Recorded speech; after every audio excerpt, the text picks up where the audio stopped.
सगळ्यांनी कॉलेजविषयी, शिक्षकांविषयी, प्राचार्यांविषयी सगळं काही सांगितलेलं आहे. मी थोडक्यात एक माझं आभार प्रदर्शन व्यक्त करते. आपण सोपं करू माझं आभार प्रदर्शन. मी काही वाक्य बोलेल माझ्या बाबतीत घडलेली, जर तुमच्याही बाबतीत घडली असतील तर फक्त टाळ्यांनी दाद द्या, बस. इतकं सिंपल करून टाकू आपण आभार. ठीक आहे.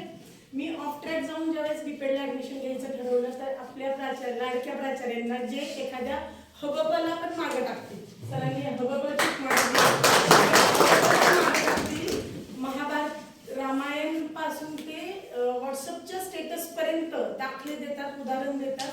अशा प्राचार्यांनी माझा फोन उचलला आणि एकच वाक्य सांगितलं, तुम्ही फक्त ऍडमिशन घ्या, मी बाकी बघून घेईन, बस. ह्या वाक्यावरती ऍडमिशन झालं माझं. तुमच्या बाबतीत कसं झालं असतं?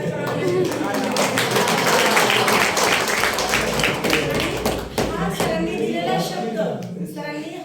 शब्द आपला टीचिंग आणि नॉन टीचिंग या दोन्ही स्टाफनी आपल्याला प्रॅक्टिकल आणि रिटन एक्झाम मध्ये तो शब्द खरा करून दाखवला, आपल्याला मदत करू.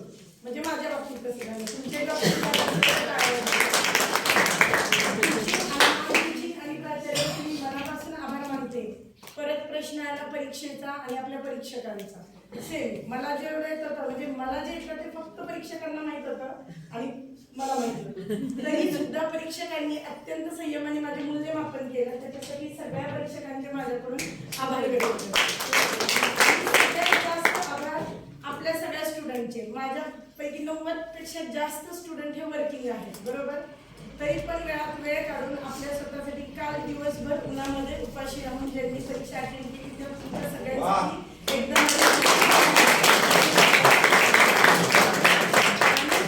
लास्ट बट नॉट लिस्ट सगळ्यांसाठी माझ्याकडून 4 शब्द आहेत.